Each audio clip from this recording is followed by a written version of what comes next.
हरि जय जय राम राम कृष्ण हरि हरि जय जय राम राम कृष्ण हरि हरि जय जय राम राम कृष्ण हरि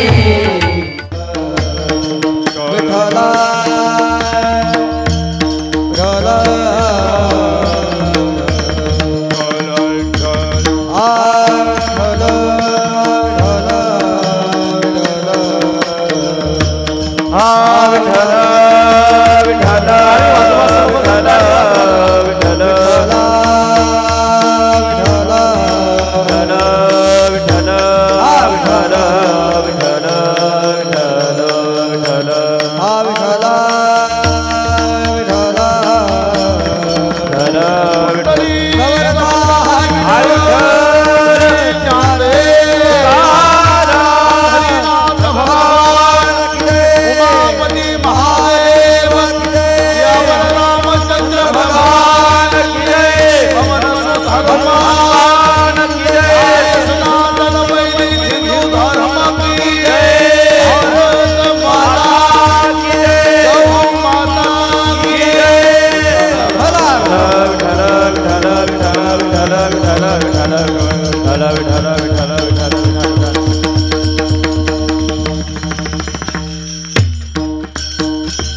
साधियल्या हरी मुखे मना पुण्याची गणना कोण करी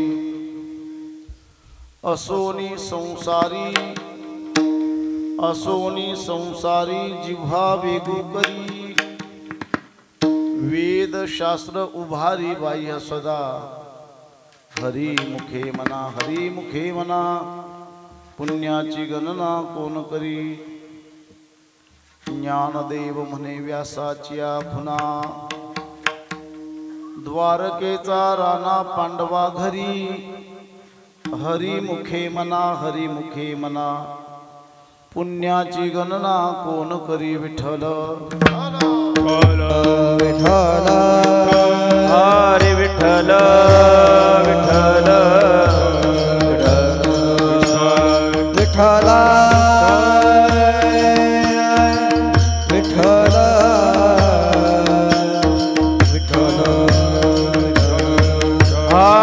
विठ्ठल हरी विठ्ठल विठ्ठल विठ्ठल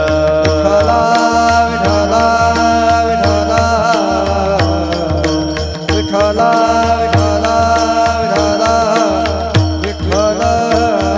विठ्ठल विठ्ठल विठ्ठल विठ्ठल विठ्ठल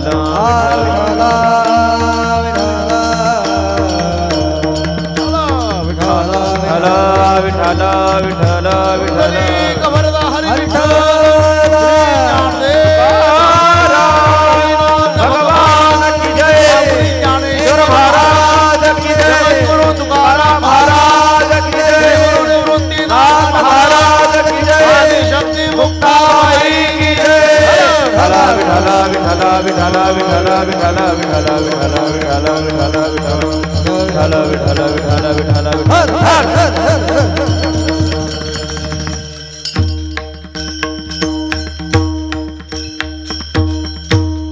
देवाची येद्वारी हुबा क्षण भरी तेने मुक्तिचारी साधियल्या हरी मुखे मना पुण्याची गणना कोण करी असोनी संसारी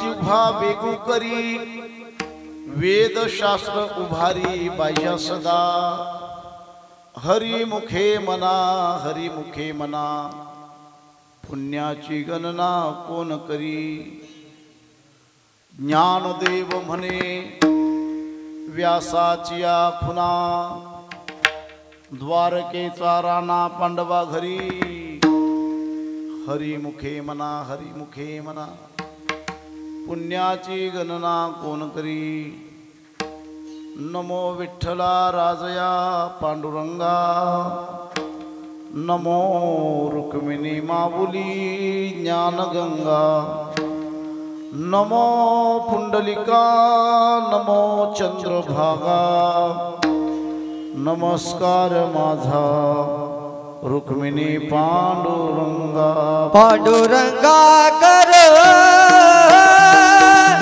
प्रथम म्हणा पांडुरंगा कर प्रथम म्हणा पांडुरंगा करू प्रथम म्हणा राम पांडुरंगा करू प्रथम म्हणा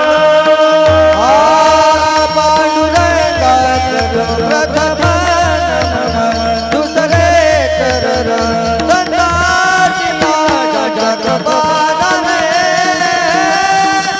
कथेचा विस्तार जगपादाने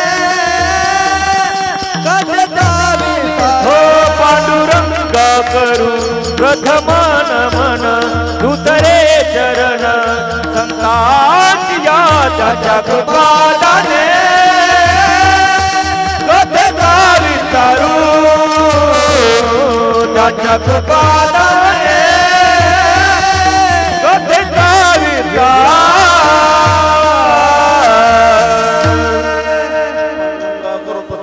दुसरे चरण संताची त्यांच्या कृपादाने कथेचा विस्तार बाबाजी सतगुरुदास तुका ओम नमो ज्ञानेश्वरा करुणा करा दयाळा तुमचा अनुग्रह आदलो पावन झालो चिराचरी आता कृपा भांडवल सोडी भरी माझ्या मतीची पोतडी तरी ज्ञानपद्य जोडी थोरा माती आता विनवाग विलासिनी जे चातुर्य अर्थकला कामिनी श्री शारदा विश्वमोहिनी नमिले म्या नमो सतगुरु तुगया ज्ञानदीपा नमो सतगुरु सच्चिदानंद रूपा नमो सतगुरु भक्त कल्याण मूर्ती नमो सद्गुरु भास्करा पूर्ण कीर्ती मस्तक हे पायावरी मस्तक हे पायावरी मस्तक हे पायावरी वार करी संतांच्या या वार करी संतांच्या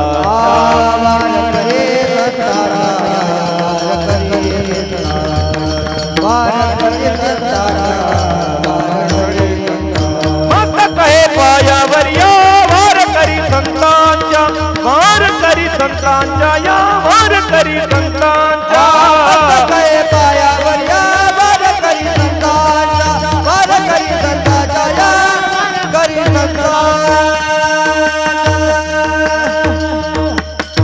सच्चिदानंद रूपाय विश्वोत्पत्त्यादि हेतवे तापत्रय विनाशाय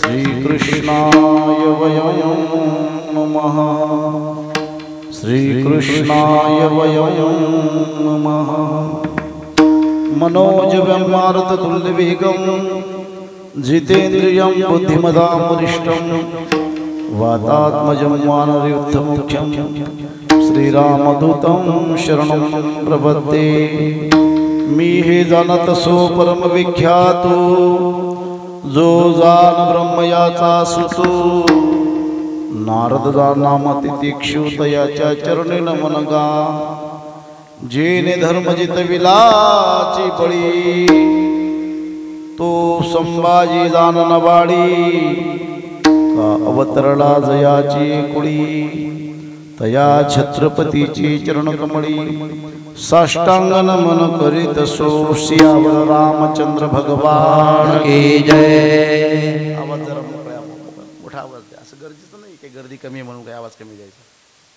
जेवण झाले तर सर्वांचे आवाज मोकळा द्या। रामचंद्र भगवान की जय। पहिला मंडळ तुमचं रामाचं जमत नाही का? तुमच्या रामाचा विषय नाही, अयोध्येच्या रामाचा विषय। जोरात आवाज द्यायचा जरा. सियावर रामचंद्र भगवान की जय. पवन सुत हनुमान की जय. एक काम करा, पुरुषांनी वरती हात करा, पुरुष मंडळी. छान मस्त. पुरुष पुरुष ज्यांनी ज्यांनी बांगड्या घातल्या नाहीत ते सर्व पुरुष. वा वा मस्त मस्त मस्त. अशा मोठी वाला व्यवस्थित झालंय का? हां. महिला मंडळ तुम्ही आवाज द्यायचा बरं का जोरात. क्षत्रिय कुलवतंस प्रौढ प्रताप पुरंदर श्रीमंत योगी जानता राजा हिंदवी स्वराज्य संस्थापक गो ब्राह्मण प्रतिपालक छत्रपती शिवाजी महाराज की जय. हर हर महादेव. हर हर महादेव. भारत माता की जय. वंदे मातरम. वंदे मातरम. वंदे मातरम.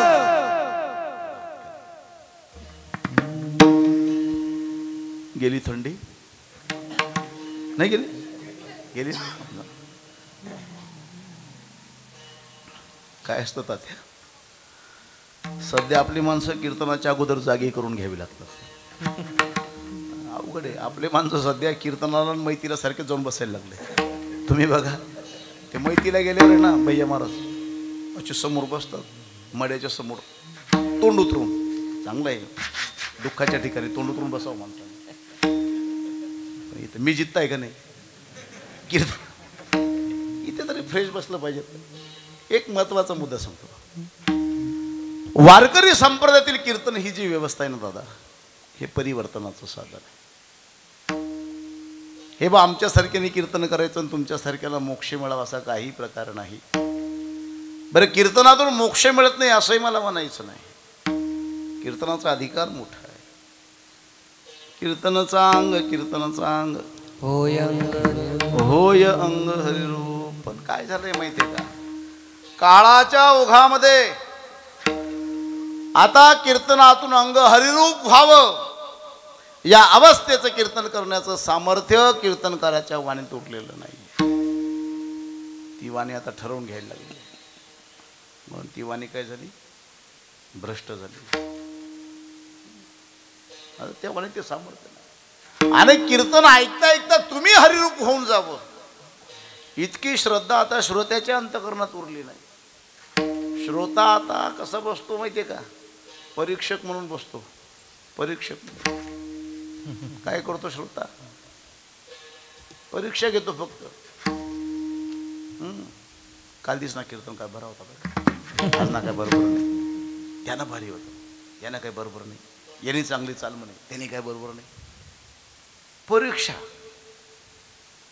श्रोत्याने परीक्षित म्हणून बसलं पाहिजे. सर्वांगाचे कान करून बसल्यानंतर त्याला त्याच्यातून मिळणार आहे. पण किंतु परंतु श्रोत्यामध्ये आता श्रद्धा उरली नाही. आता तुमचा सुरुवातीचा काळ होता आणि आत्ताच्या काळामध्ये किती अंतर तुम्हाला स्वतः बघायला मिळालं आहे. आत्ताच दिनू मला बोलला की असं एक वातावरण होतं या गावामध्ये की शेवटच्या दिवशी पालखी निघायची, प्रत्येक घरापुढे पाठ ठेवले, तातावर त्या पाटावर तात्यानं उभं केलं, तिथे चरण पादुका धुतल्या जायच्या. म्हणजे इतका काही भव्य. तो कशाचा भाग होता, तो पैशाचा भाग नव्हता, तो प्रेमाचा, तो श्रद्धेचा भाग होता. श्रद्धेचा. तेव्हा लोक इतके श्रद्धाळू होते की कीर्तनकारामध्ये पांडुरंगाला बघायचे, कीर्तनकारामध्ये ज्ञानोबारा तुकोबाराला बघायचे. आता या टीव्ही, यूट्यूब आणि याच्यामुळे गोंधळ काय झाला, याच्यापेक्षा तू भारीश, त्याच्यापेक्षा तू भारीश. म्हणजे परिणाम काय होतो माहिती आहे का, त्याचा परिणाम असा आहे, आमच्या श्रद्धेला काय गेलाय, तडा गेला. आणि श्रद्धा असेल तर परमार्थ आहे की नाही. भाव है तो भगवान है, अगर आपका भाव नहीं है तो भगवान कहाँ से. देखो, भाव के बस में भगवान भाई भाव में बसे हैं. भाव नहीं तो हर मंदिर में दिखते हैं पाषाण. भाव के बस में है भगवान। अगर आपके दिल में भाव सच्चा हो तो आपको भगवान नजर आ जाएंगे, और भाव ना हो तो कैसे भगवान। अगर भाव है तो खत्तर में भी भगवान दिखेंगे, और भाव नहीं है तो भगवान को भी आप बहुरूपिया कह दोगे, है की नाही? भाव महत्वाचा मुद्दा आहे. म्हणून अलीकडचं कीर्तन हे परिवर्तनाचं साधन आहे दादा. आणि परिवर्तन घडवायचं असेल ना तो श्रोता फ्रेश पाहिजे. कसं फ्रेश? मरगळ आलेलं नको, फ्रेश पाहिजे, जागरूक पाहिजे. पण अलीकडे झालंय काय माहिती का, आमचा श्रोता झालाय शिथिल, थंड. त्याची कारणं अशीच पप्पू दादा, पाणी फ्रीज मधलं, भाजीपाला फ्रीज मधला, दूध फ्रीज मधलं, आणि विचार सुद्धा ते पण फ्रीज मधले. थंडे विचार ऐकून ऐकून आमचे माणसं इतके थंडे झाले की त्यांच्या पुढे कीर्तनकार मेला तरी परिवर्तन होणार. म्हणून मी काय करतो, कीर्तनाच्या अगोदर सर्वांच्या मुखातून छत्रपती शिवाजी महाराज की जय म्हणून घेतो. तुम्ही म्हणाल त्याचा काय फायदा? त्याचा खूप मोठा फायदा आहे. का माहिती आहे? त्याचा फायदा असा आहे, छत्रपती शिवाजी महाराज की जय म्हटल्यानंतर कमीत कमी 2 तास रक्त गरम राहतं. वाह वाह वाह. आणि तेवढ्यात माझं कीर्तन होऊन जातं. नंतर तुमचं फ्रीजमध्ये ठेवून द्या, आपल्याला काही घेणं नाही, आहे की नाही? आणि नंतरचा जो वंदे मातरमचा मुद्दा आहे संतोष महाराज, तो कशासाठी? तो याच्यासाठी. वंदे मातरम कशासाठी? वंदे मातरम म्हणून माणसं ओळखून घ्यायची. वंदे मातरम याच्यासाठी की माझ्या समोर कोण बसलंय मला कळलं पाहिजे, तुमच्या शेजारी कोण बसले तुम्हाला कळलं पाहिजे, आहे की नाही? कसं ओळखता येतात ना, बरं का चेतन दादा? वंदे मातरम म्हटल्यानंतर आपल्या शेजारच्या माणसाने वंदे मातरम नाही म्हटलं की समजून घ्यायचं कोणीतरी आतंकवाद्याची अवलाद आपल्या बाजूला येऊन बसलं. कारण वंदे मातरमची अडचण कोणाला आहे? भारतीय माणसाला आहे का? ती आतंकवाद्यालाच आहे, आम्हाला नाही. आम्हाला काय त्याचं कारण आहे का? काय माहिती? ये जो भूमि है ये माँ है हमारी, और अगर ये हमारी माँ है तो हमारा धर्म और हमारी संस्कृति हमें कहती है भाई इसे तुझे वंदन करना चाहिए, नमन करना चाहिए, और वो हम करते हैं. पर इस देश में कुछ लोग ऐसे हैं, ध्यान से सुनना, मैं कुछ लोग कह रहा हूं, इस देश में कुछ लोग ऐसे हैं जो रहते यहीं पर है, खाते यहीं पर है, मरते यहीं पर है, और मरने के बाद सड़ते भी इसी जमीन के अंदर है, फिर भी कहते हैं ये हमारी मां नहीं है. अब बताओ, अरे जो भूमि तुझे रहने के लिए जगह देती है, जो भूमि तुझे खाने के लिए अनाज देती है, जो भूमि तुझे पीने के लिए पानी देती है, और जो भूमि तुझे मरने के बाद दफनाने के लिए पनाह देती है, और इतने उपकार करने के बावजूद अगर तू कहता है ये तेरी मां नहीं है, तो भाई तुझे आतंकवादी कहना कोई बुरी बात? क्या बुरी बात? वैसे तो ये दुनिया बहुत बड़ी, और बड़ी दुनिया में देश भी बहुत है. लेकिन सुनो, दुनिया में कितने भी देश हो, मेरे देश से अच्छा कोई देश नहीं है. हाँ देख लो आप बोलो कैसे? कभी बाहर जाके देखो, बाहर चले जाओगे, 1 महीना रह लोगे, 2 महीना रह लोगे, फिर बाद में को कहना भाई अपनी मिट्टी तो अपनी मिट्टी है. हम गए थे बाहर, हेमंत महाराज थे, हम साथ में गए थे. जाने के वक्त हमारी बहुत उत्सुकता थी, भाई चलो बाहर जा रहे हैं, विमान से जा रहे हैं. तो जब वहाँ चले गए तो उसके बाद ऐसा लग रहा था कब अपने देश जाएंगे, क्योंकि अपनी मिट्टी होती है. हाँ कोई देश हमसे आज अमीर होगा, दौलत में कोई आगे होगा, कोई विज्ञान में आगे होगा, लेकिन दुनिया में सबसे बड़ा वैज्ञानिक कोई होगा तो मेरा देश है, और दुनिया में सबसे बड़ा कोई अमीर होगा तो मेरा देश है. आप बोलोगे बात क्या बता रहे हो महाराज? सही बात बताऊंगा मैं, गलत बोलने के लिए तो बैठा नहीं हूं, है कि नहीं? सुनो, दुनिया में कितने भी अमीर देश हैं, मेरे देश से अमीर कोई देश नहीं. पता है आपको कैसे? जगाच्या पाठीवर जेवढी आक्रमणं भारतावर झालीत ना किरण दादा, तेवढी आक्रमणं जगातल्या कोणत्याही देशावर झालेली नाही. इकडे डग्स, पोर्तुगीज, खान, पठाण, अरबी काय असतील ते जगभरातले चोर इकडे आले. कशाला आले? पिकनिकला, या देशाला लुटायला. आणि लूट कोणाची होते? श्रीमंताची का गरीबाची? श्रीमंताची. श्रीमंताची लूट. 700 वर्ष या ठिकाणी देशाला मुघलांनी लुटलं आणि 150 वर्ष प्रत्यक्ष आणि 100 वर्ष अप्रत्यक्ष असं 250 वर्ष ख्रिश्चनांनी इंग्रजांनी लुटलं. अशी 950 वर्षाची गुलामी, 950 वर्ष हा देश लुटला गेला. विचार करा महाराज, काय श्रीमंती असेल. या देशातली गावं श्रीमंत होती, कौतुक नाही. या देशातली शहरं श्रीमंत होती, कौतुक नाही. या देशाची मंदिरं सोन्याची होती, कौतुक नाही. हा तो देश आहे ज्या देशात उडणाऱ्या चिडिया सुद्धा सोन्या. जहाँ डाल डाल पर चिड़िया है करती बसेरा, वो भारत देश है मेरा, वो भारत देश है मेरा. जहाँ डाल डाल पर सोने की चिड़िया करती है बसेरा, वो भारत देश है मेरा, वो भारत देश है मेरा. जहाँ सत्य अहिंसा प्रेम शक्ति का पग पग लगता डेरा, वो भारत देश है मेरा, ओ भारत देश है मेरा, ओ भारत देश है मेरा, वो भारत देश है मेरा. माता की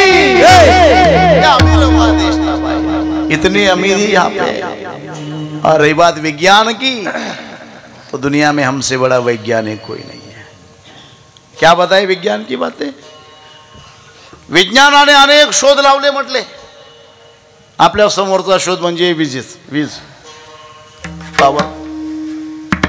कोणी लावला म्हटले शोध? तर बप्पू दादा सांगतात कोण एडिसन नावाचा माणूस होता त्यांनी लावला. कधी लावला? तर भारतामध्ये त्याचा पहिला प्रकार 1903 मध्ये घेतला गेला. पहिली चाचणी 1903 मध्ये भारतात झाली. आणि त्याच्या अगोदर 40 वर्ष अगोदर त्यांच्या देशामध्ये कुठे झाली असेल. चला, म्हणजे 150 वर्षापूर्वी जगात वीज होती का? नव्हती. पण ज्या दिवशी त्या एडिसन नावाच्या वैज्ञानिकाला विजेचा शोध लागला ना चेतन दादा, त्या दिवशी त्याने काय केलं माहिती का? जगातले सर्व सायंटिस्ट, सर्व वैज्ञानिक एकाच रांगेत बसवले आणि मग त्यांना सांगितलं बघा अशी वीज तयार. चमत्कार केला. कधी 150 वर्ष. माझ्याकडे लक्ष द्या. 150 वर्षापूर्वी बरं का. कधी लावला? झोपी घेत का तुम्ही? नाही ना. 150 वर्षापूर्वी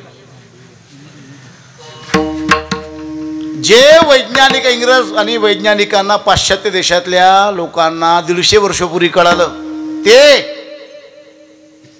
700 वर्षापूर्वी माझ्या देशातल्या महाराष्ट्र प्रांतातल्या एका खेडेगावातल्या 16 वर्षाच्या तरुणाला माहिती होतं.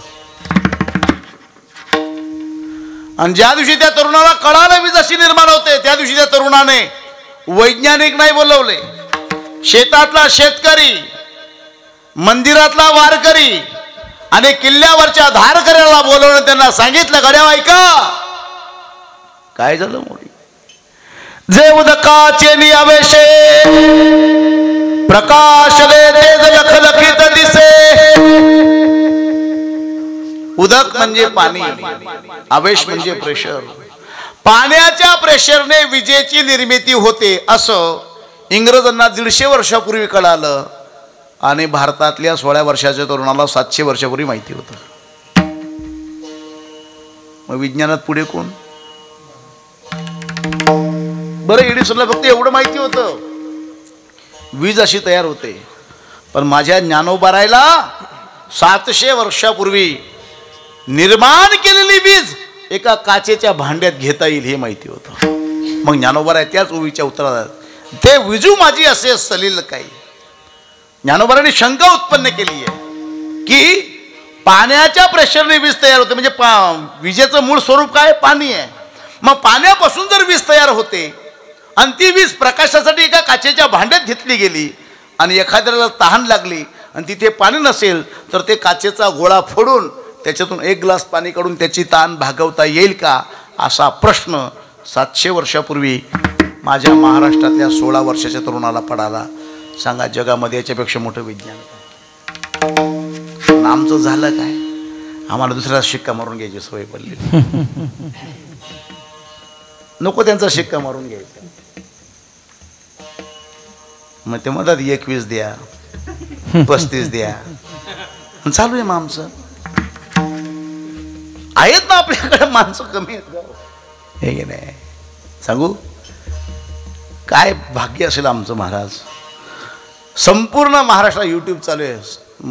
जबाबदारीने बोलतात. संपूर्ण महाराष्ट्राला आध्यात्मिक वेदांत ज्ञानात जो पुरावा केलेला आहे ना महाराज, वारकरी संप्रदायातील विद्वान कीर्तनकारांची यादी जर बघितली आजच्या परिस्थितीमध्ये वेदांतामध्ये जंगलेश शास्त्रींचं नाव पुढे महाराज. आणि मोठं सौभाग्याची गोष्ट आहे ते जंगलेश शास्त्री आमच्या इकडे शिकलेले आहे. लक्ष्मण त्यांच्या सानिध्यात शिकलेले आहे. आपला परिसर काही सामान्य नाही ना हो. पण आपल्याला काय झालंय नाना मला विषय नाही बोलायचा. विषय काय काही गोष्टी खूप महत्त्वाच्या.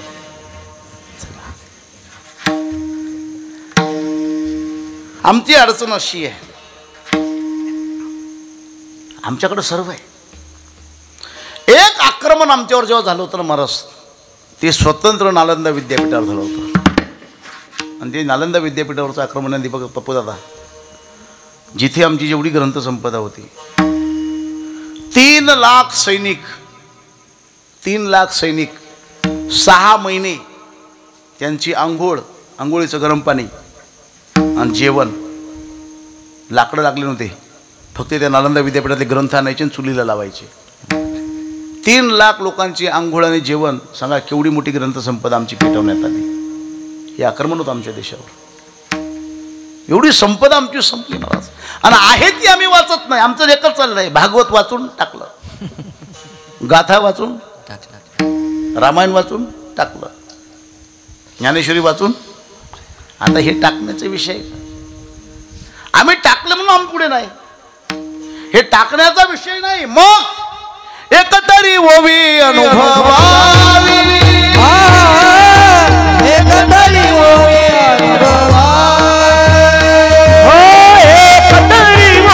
अनुभवावी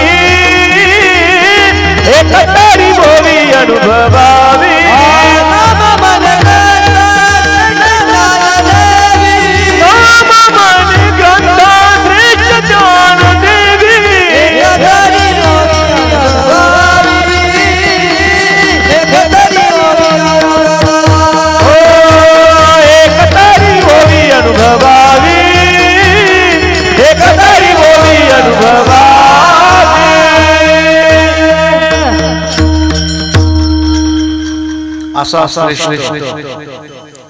अशी आमची परंपरा आहे.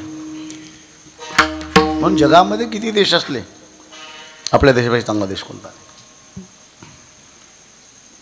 किती चांगला? इस देश की सबसे बड़ी विशेषता क्या है पता है? क्यों अच्छा है? इसका कारण है क्या है?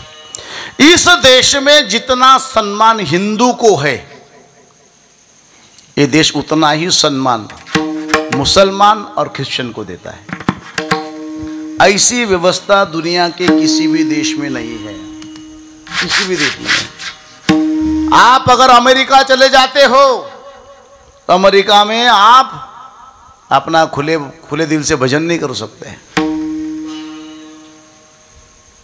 क्यों? क्योंकि वहां जो धर्म प्रमुख है उन्हीं के धर्म का प्रचार प्रसार होगा, हमारे धर्म का नहीं. लेकिन अपने वहां कहीं भी शुरू पड़ जाए अपना क्या है. और एक अच्छी बात बताओ, दुनिया के किसी भी कोने के इंसान को जीवन का सच्चा सुख अगर चाहिए तात्या तो उसे मेरे हिंदुस्तान में आना पड़ता है. इसलिए मेरा देश अच्छा है. कितना सारे जहां से अच्छा हिंदुस्तान। कितना अच्छा, ऐसे ही कोई अच्छा नहीं होता है। अच्छे के लिए कुछ अच्छे काम करने पड़ते हैं। कब अच्छा है पता है? हम बुलबुले इसकी, हम कौन? हिंदू, मुस्लिम, सिख, ईसाई, हम सब इस देश के घटक है।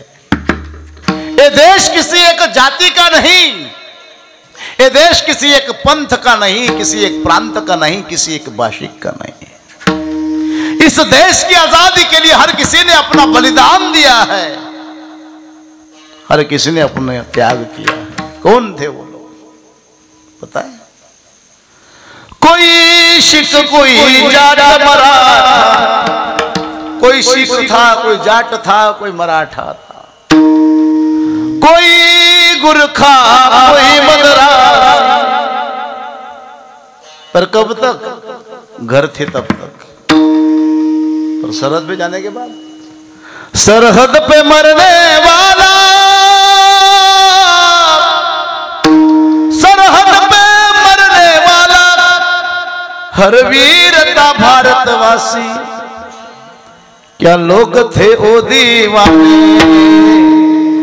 क्या लोग थे वो अभिमानी, जो शहीद हुए उनकी जरा याद करो कुर्बानी।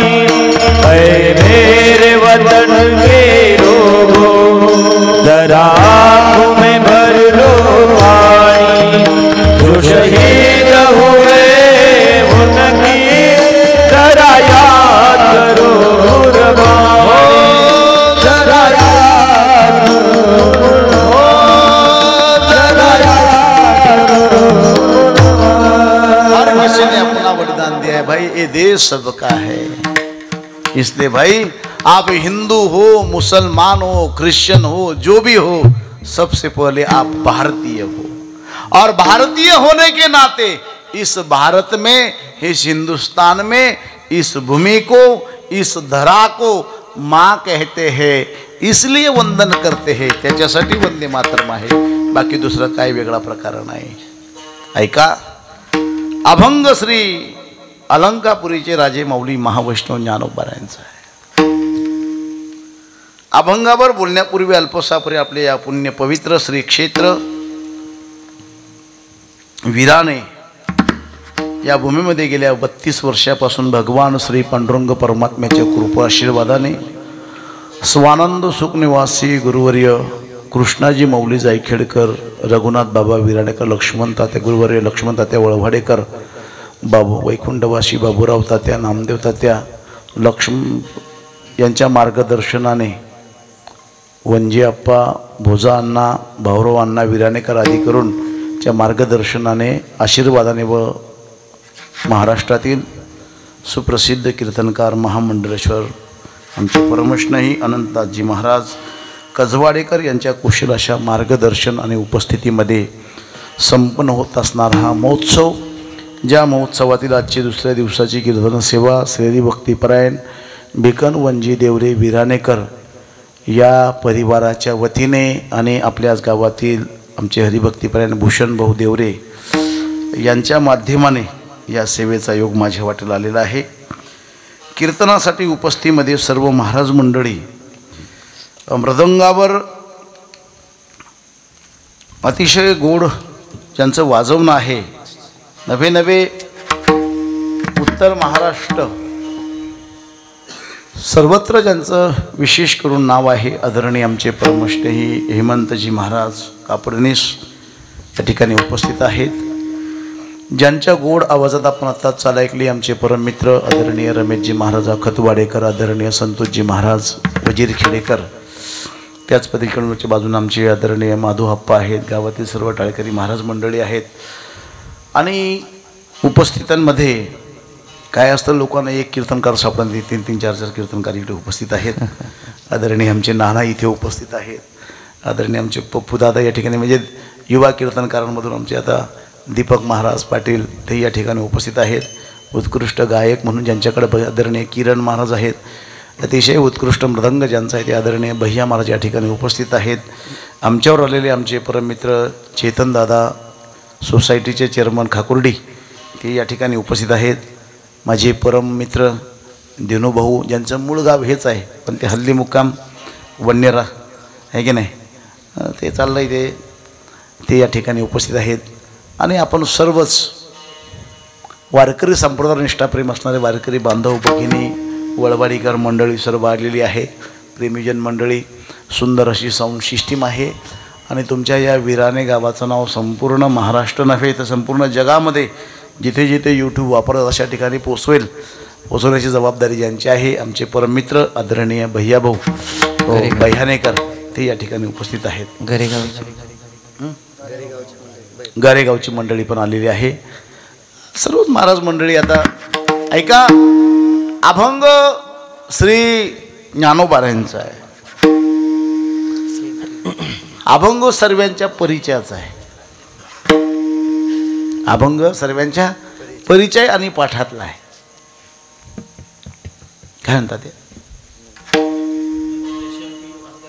त्याला सांग, जोरात बोला जरा, जोरात बोला, ऐकू येत नाही ना. विठ्ठल विठ्ठल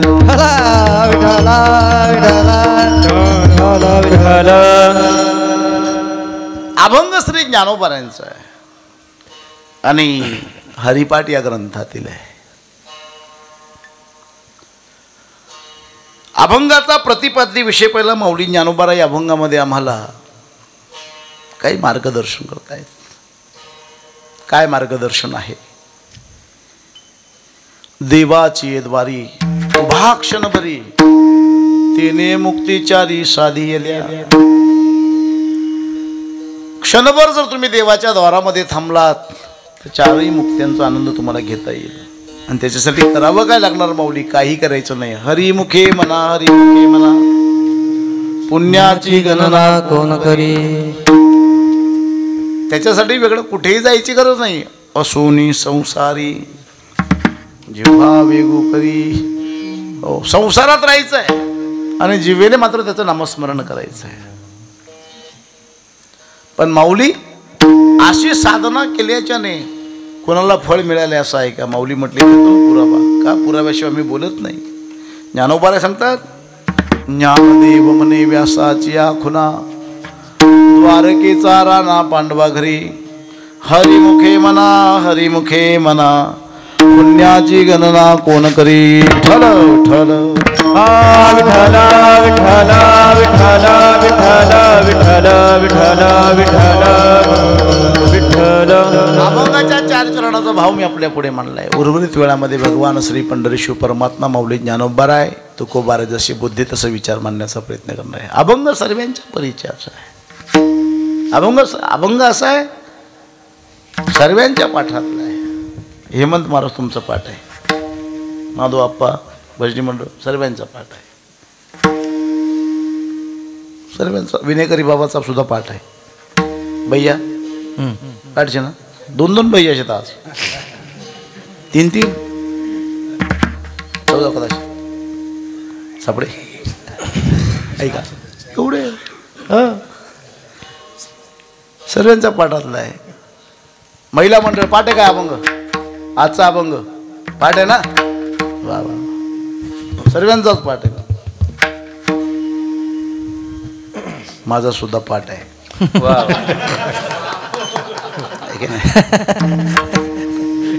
काय सांगू तात्या, हा अभंग इथे बसले त्यांचा पाठ आहे. कौतुक नाही. आज ज्यांनी कीर्तनाकडे पाठ केली ना घरी त्यांचा सुद्धा पाठ आहे.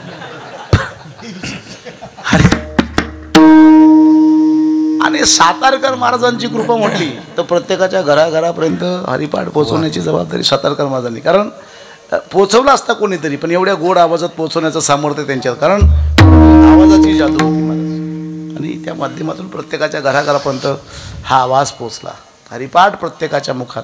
तो हिंदू असला पाहिजे गरजेचं नाही पप्पू दादा, काय गरजेचं नाही तर हिंदू सर्वांच्याच पाठातला आहे. सर्व लोक ओळख काय लईच लोकांना पाठ असतो.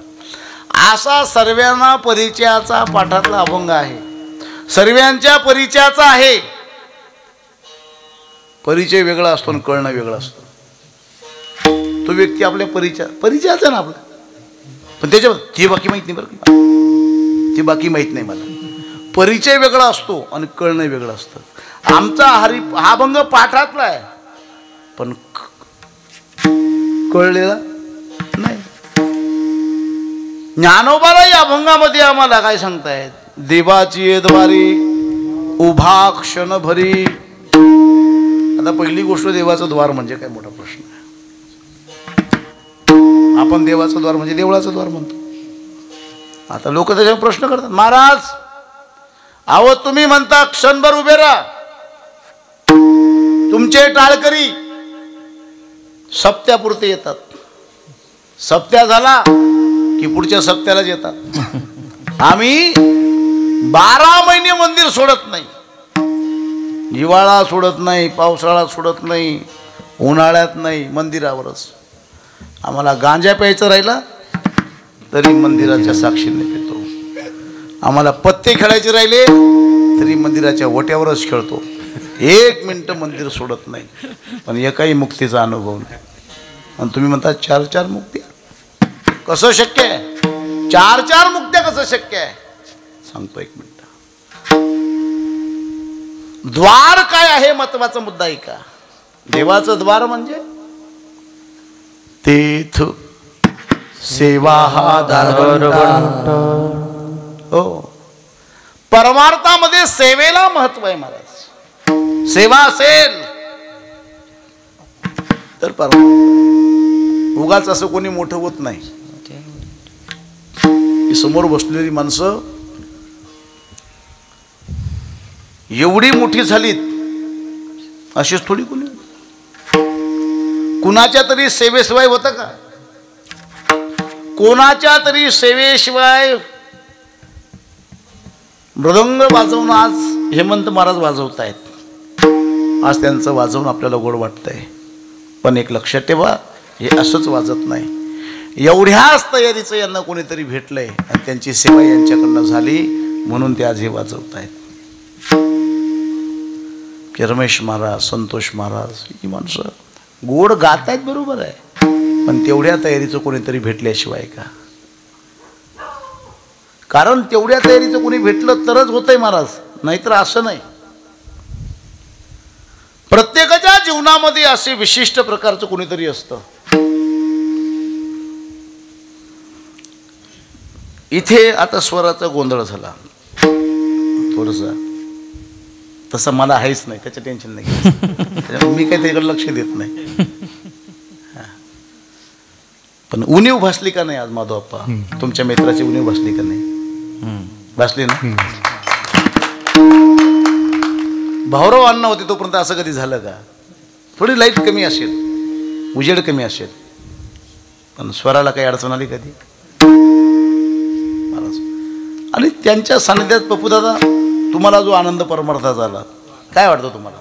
अरे सुरुवातीच्या काळामध्ये तुम्हाला सांभाळणार आहे म्हणजे माधव आपण भाऊराव अण्णाच होते. मला काय म्हणायचंय, तेवढ्या तयारीचं कोणीतरी भेटतंय ना, त्यावेळी माणूस कुठेतरी प्रगती पथावर जातोय. बस परमार्थात यश मिळण्यात. पण ज्यांच्यामुळे आम्ही यशस्वी झालोय त्यांना विसरायला नको, त्यांना विसरायला नाही पाहिजे. नाही त्यांच्यासाठी काही करता ना, त्यांच्या आपल्या अंतःकरणामध्ये त्यांच्याप्रती एक प्रेमाचा भाव ठेवला पाहिजे. नाही म्हणता आलं त्यांच्यासाठी भजन, पिक्चरचं गाणं तरी म्हटलं पाहिजे. हा काय अडचण आहे म्हणा. हमें और जीने की चाहत न होती अगर तुम न होते, अगर तुम न होते. हेमंत महाराज मृदंग कोणाकडे शिकले तुम्ही? मग तुम्ही म्हणा ना देशमुख बाबासाठी. तसं त्यांचा फोटो समोर ठेवून म्हणू शकते देशमुख बाबा, हमें और जीने की चाहत न होती अगर तुम न होते, अगर तुम न होते.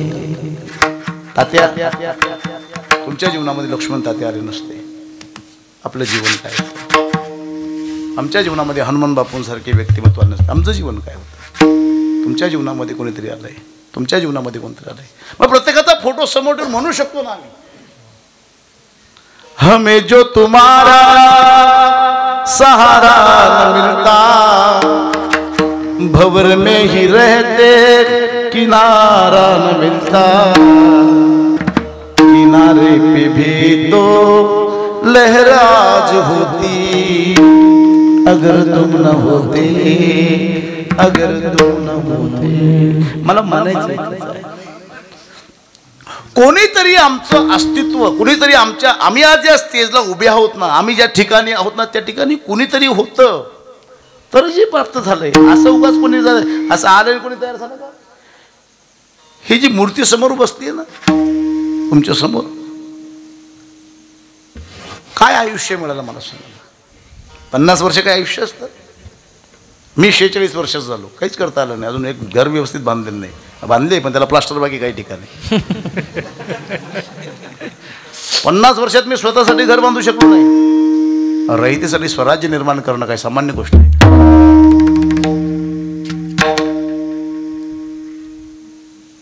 पण त्याच्यासाठी काय असतं माहिती का? स्वप्न बघणारी माय पाहिजे. राजे ब्यारगे म्हणायचे हे स्वराज्य हवे, ही आमची नाही, श्रींची इच्छा, आमच्या मासाहेबांची इच्छा. काय स्वप्न बघितलं असेल त्या आईने, काय स्वप्न बघितलं असेल, कशी अवस्था होती. अरे मंदिरं तुटत होते, तोडणारे आमच्याच होते, काही कापल्या जात होत्या, कापणारे डोल्या लुटणारे आमचे होते, मूर्त्या भंगवल्या जात होत्या, भंगवणारे सुद्धा आमचेच होते. 350 वर्ष. आता पाठीमागे जे झालं ना अफगाणिस्तानमध्ये तात्या, ते आम्ही 12व्या शतकात भोगलंय. आमच्यावर हे आक्रमण या तालिबान्यांचंच होतं. तालिबान ही एक प्रवृत्ती आहे, मूळ ते अफगाणिस्तानच्या नागरिकांमध्ये तालिबानी प्रवृत्ती. त्याच तालिबानी प्रवृत्तीचा व्यक्ती 12व्या शतकामध्ये अनायासपणे विंध्याचलाच्या पाठीमागून धुळीचे लोट घायला लागले, घोड्यांच्या टपांचा आवाज यायला लागला आणि धीन धीन धीन अल्लाहू अकबर करता करता 8000 घोड्यांच्या 32,000 टपा महाराष्ट्रामध्ये पडल्या. पहिली धाड पडली वराडावर, दुसरी होती देवगिरीवर, आणि देवगिरीवर धाड पडली. देवगिरीवर रामदेवरायाचा बेसावध होता, आणि बेसावध रामदेवरायाला जेव्हा कळालं आपल्यावर आक्रमण झाले, जवळ सैन्य नव्हतं, अशा अवस्थेमध्ये करायचं काय? अशा स्थितीमध्ये असलेलं 4,000 सैन्य लढायला निघाला, पण 8,000 अफगाणी छातड्यांपुढे 4,000 मराठ्यांचा टिकाव लागला नाही. अपयश आलं, पदरामध्ये पराजय. मोबदल्यामध्ये धन द्रव्य अलंकार सर्व दिलं. आपली असणारी जेठाई नावाची एक मुलगी दिली, आणि त्याच्याही पलीकडे काय झालं तर महाराष्ट्राच्या कळसाची भगवी पताका खाली उतरली. किती दिवस? 10, 20, 5, 50 वर्ष नाही, 350 वर्ष. 350 वर्ष महाराष्ट्राच्या कळसाला भगवी पताका नाही. 350 वर्ष महाराष्ट्राला हिंदू राजा नाही. 350 वर्षांची काळी अंधार रात्र, अत्याचार, अनाचार, स्वैराचार, व्यभिचार आणि बलात्कार या मातीमध्ये होते. पटेल तेवढी माणसं उचलायची, जहाजामध्ये बसवायची, अफगाणच्या बाजारामध्ये जाऊन जनावराप्रमाणे कवडी मोलाने विकायची. इतकी भयान अवस्था या महाराष्ट्राची झाली. मग प्रश्न पडतो, महाराज 8,000च्या बळावर 350 वर्ष महाराष्ट्राने गुलामी करावी. मग कुठे तो आमचं बळ, कुठे तो आमचा पुरुषार्थ, कुठे तो आमचं सामर्थ्य? आमचं बळ, सामर्थ्य आणि पुरुषार्थ दावणीला बांधला होता सुलतानाच्या. अरे कोण लढत होतं वतनदारीसाठी, कोण लढत सत्तेसाठी, कोण लढत होतं खुर्चीसाठी, पण एकही लढत नव्हता या महाराष्ट्राच्या अस्तित्वासाठी आणि हिंदुत्वासाठी.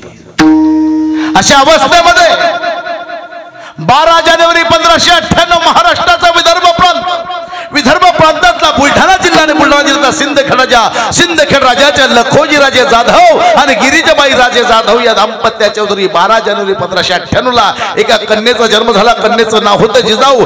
जिजाऊ विवाहयोग झाले. वेरूळच्या भोसल्यांचा पोरगा शहाजी भोसला लग्न करता. लग्नानंतर पहिल्या वेळा जगदंबेच्या दर्शन जात असताना अत्याचार पाहते. अंतकरण विव्हळतं आणि विव्हळले अंतकरण आपल्या पतीला प्रश्न विचारते, राजे का होतो अत्याचार? अरे का लुटल्या जातं आमच्या डोल्या? का कापल्या जातं गोमाता? का उरत आमच्या मंदिराची कसं सांगा राजे.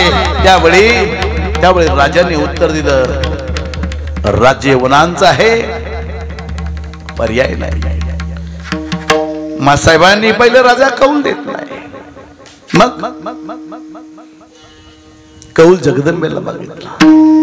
पदर पसरवला, साद घातली, आवाज दिला, बये दारुगड, माहूरची रेणुका दारुगड, कोल्हापूरची लक्ष्मी दारुगड, तुळजापूरची भवानी दारुगड, बये दारुगड. माता जगदंबे अगं वांझपणा जावं म्हणून पुत्र नकोय, आई म्हणून पुकार म्हणून पुत्र नकोय. हिंदवी स्वराज्याची संस्थापना करेल, आया बहिणींच्या राखेल गो आणि ब्राह्मणांचे रक्षण करून महाराष्ट्राच्या कळसाला भगवी पताका चढवेल असा एक सुपुत्र दे. हे स्वप्न जिजाऊंचं.